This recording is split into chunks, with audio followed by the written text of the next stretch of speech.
जीवन के तहत महत्वपूर्ण बिंदु social life of Harappa civilisation के बारे में विस्तृत परिचर्चा करेंगे। आइए हड़प्पा सभ्यता के लोगों के सामाजिक जीवन को हम अध्ययन के क्रम में समझने का प्रयास करें। इस वीडियो लेक्चर के तहत हम निम्नलिखित बिंदुओं का क्रमवार अध्ययन करेंगे, जिसके तहत सर्वप्रथम हम हड़प्पा सभ्यता की पृष्ठभूमि से शुरुआत करेंगे।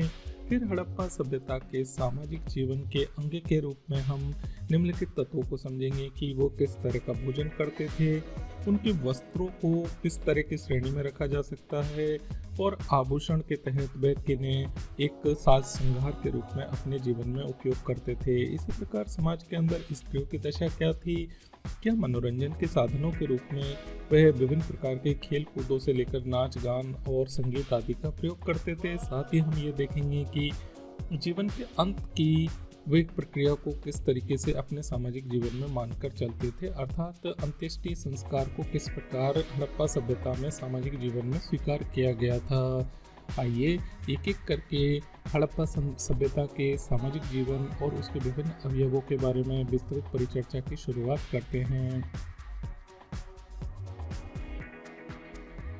भारत का इतिहास सिंधु घाटी सभ्यता से ही प्रारंभ होता है, जिसे हम हड़प्पा सभ्यता के नाम से जानते हैं। यह सभ्यता लगभग 2,500 ईसा पूर्व अर्थात वर्तमान समय से 4,500 ईसा पूर्व के मध्य दक्षिणी एशिया के पश्चिमी भाग में अर्थात भारतीय उपमहाद्वीप में या इंडियन सब कॉन्टिनेंट में फैली हुई थी, जो वर्तमान में भौगोलिक रूप से जोग्राफिकली पाकिस्तान और पश्चिमी भारत में जानी जाती है।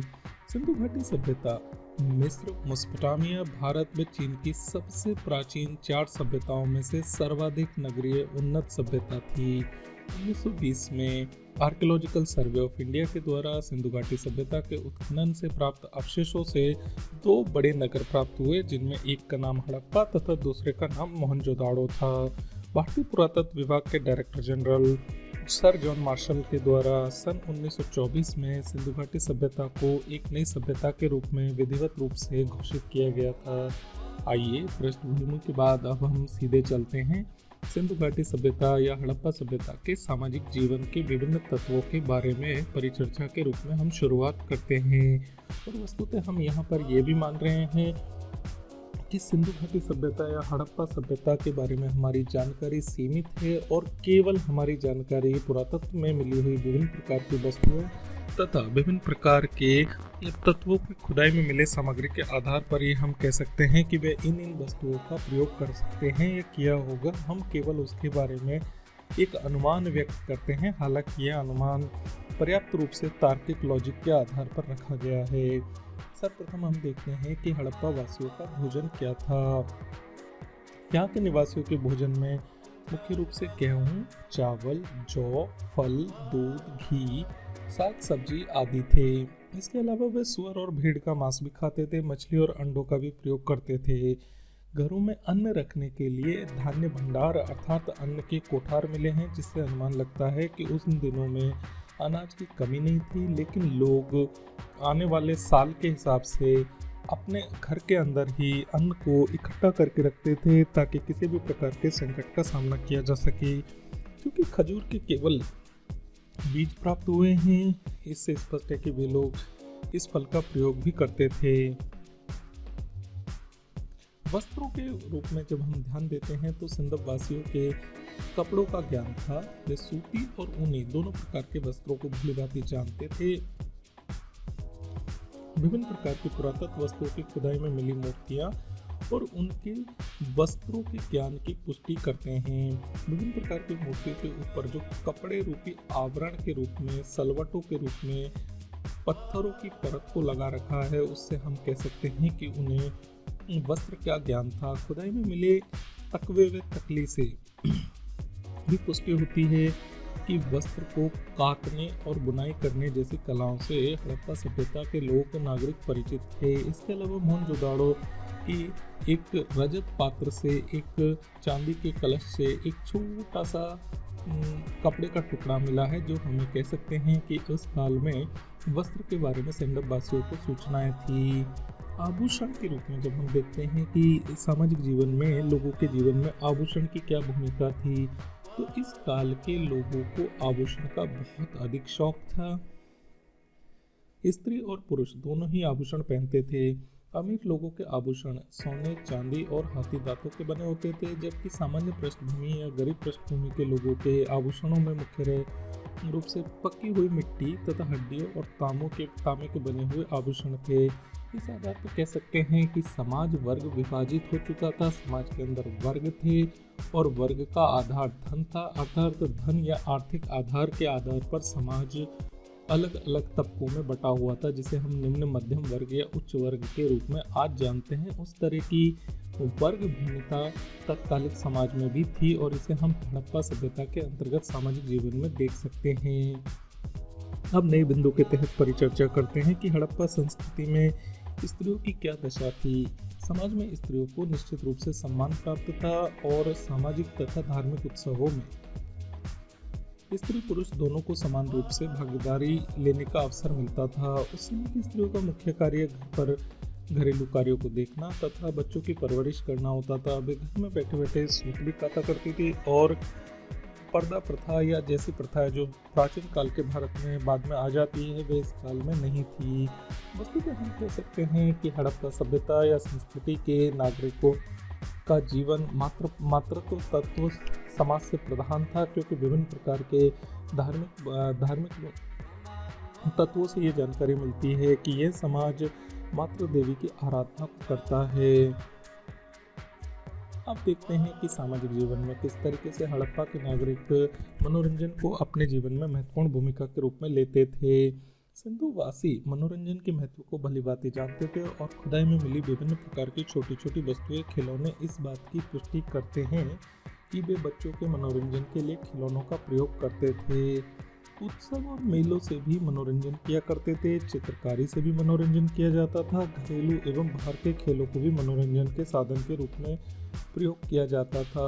वस्तुतः हम इसी आधार पर इन विभिन्न प्रकार के मनोरंजन के साधन के आधार पर ही कह सकते हैं कि हड़प्पा संस्कृति और सभ्यता न केवल नगरीय स्तर पर विकसित थी, बल्कि आर्थिक व वाणिज्यिक स्तर पर भी वे विकसित नजर आती है। और जब हम सामाजिक जीवन में देखते हैं कि मनोरंजन के साधन के रूप में वे अपने समाज को किस तरीके से अपनी विभिन्नता या अपनी विविधता का ज्ञान कराती है, या समाज को विकसित अवस्था में बच्चों को ले जाने के लिए शुरू से ही उनकी परिवरिश करती है, जिसके तहत बच्चों को मनोरंजन के माध्यम से विभिन्न प्रकार की लिखाई पढ़ाई से परिष्कृत किया जाता था। हड़प्पा सभ्यता के लोगों का सामाजिक जीवन के तहत स्त्रियों की मरण मूर्तियां अधिक मिलने से ऐसा लगाया जा सकता है। अनुमान के संदर्भ समाज मात्र सत्तात्मक था और इस सभ्यता के लोग युद्ध को कम चाहते थे, शांति प्रिय थे। वस्त्र के रूप में सूती और ऊनी वस्त्र दोनों का प्रयोग होता है। साथ ही हमने ये भी देखा कि पुरुष दाढ़ी और मूंछों के शौकीन थे। खुदाई के समय तांबे का निर्मित दर्पण या कांच मिलता है। कंगे उस्तरे मिले हैं जो इस प्रकार से हमें बताते हैं कि बालों को सजना संवारने का प्रयोग हड़प्पा वासियों के द्वारा किया जाता था। अब एक महत्वपूर्ण बिंदु के ऊपर हम आते हैं कि समाज के अंदर या सामाजिक व्यवस्था में मृत्यु के बाद जीवन के बारे में किस तरीके का अनुमान लगाया जाता था, या फिर पुनर्जन्म या जन्म के विषय में किस प्रकार की परिचर्चाएं थी जो उनके अंत्येष्टि संस्कार से प्रमाणित होती है। मृत्यु के बाद अंत्येष्टि संस्कार को 3 प्रकार से किया जाता था। पूर्ण समाधिकरण अर्थात संपूर्ण शव को भूमि में दफना दिया जाता था। आंशिक समाधिकरण में पशु पक्षियों के खाने के बाद बचे हुए भाग को भूमि में दफना दिया जाता था। दाह संस्कार में शव को पूर्ण रूप से जलाकर उसकी भस्म को या राख को भूमि में गाड़ा जाता था, जो हमें परवर्ती हिंदू संस्कृति में भी दिखाई देता है। हड़प्पा के दुर्ग के दक्षिण पश्चिम में स्थित कब्रिस्तान को एच कब्रिस्तान नाम दिया जाता है एवं लूथल में प्राप्त एक कब्र में शव का सिर पूर्व तथा पश्चिम की ओर है। वह शव के शरीर करवट लिए हुए लिटाया गया है। यहीं से कब्र में 2 शव आपस में लिपटे हुए हैं, जिसे युगल समाधि कहा जाता है। अक्सर प्रश्न भी पूछा जाता है कि कौन से हड़प्पा स्थल से युगल समाधि का अवशेष मिलते हैं, तो इसका उत्तर आता है लोथल। सुरकोटला से अंडाकार शव के अवशेष मिलते हैं। रूपनगर रोपड़ अर्थात पंजाब में एक कब्र में मालिक के साथ कुत्ते के अवशेष भी मिलते हैं, जो पशु के प्रति मानव के प्रेम को बताता है। साथ ही ये भी बताता है कि किस प्रकार से मृत्यु के बाद जीवन की संभावना को व्यक्त किया जाता था। इसीलिए मृत व्यक्ति के अवशेष के साथ उसके प्रिय कुत्ते को भी रखा जाता था। मोहनजोदाड़ो में अंतिम स्तर से प्राप्त कुछ सामूहिक नरकंकाल व कुएं की सीढ़ियों पर पड़े स्त्री के बाल से मार्टिमर व्हीलर ने अनुमान लगाया है कि यह नरकंकाल किसी बाह्य आक्रमण के शिकार हुए लोगों का है, जो वस्तुतः हड़प्पा सभ्यता के ऊपर बाह्य आक्रमण का भी प्रभाव व्यक्त करता है।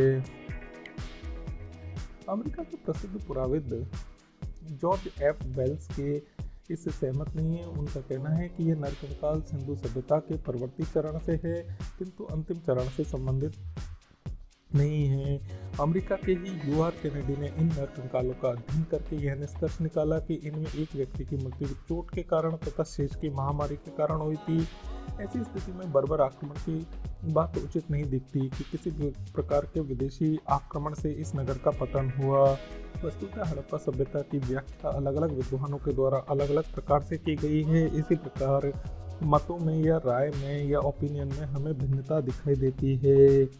इस प्रकार हमने इस वीडियो लेक्चर के तहत समझने का प्रयास किया कि हड़प्पा संस्कृति और सभ्यता में किस तरीके का सामाजिक जीवन था, और इस सामाजिक जीवन के विभिन्न प्रकार के अवयवों को हमने समझा, जिसमें उनके भोजन, उनके वस्त्र, आभूषण, जीवन के प्रति उनके दृष्टिकोण और मृत्यु के बाद जीवन के प्रति उनके दृष्टिकोण के साथ साथ मनोरंजन के साधनों के ऊपर भी हमने अपनी अध्ययन की सामग्री को एकत्रित करके आप सभी के साथ साझा किया।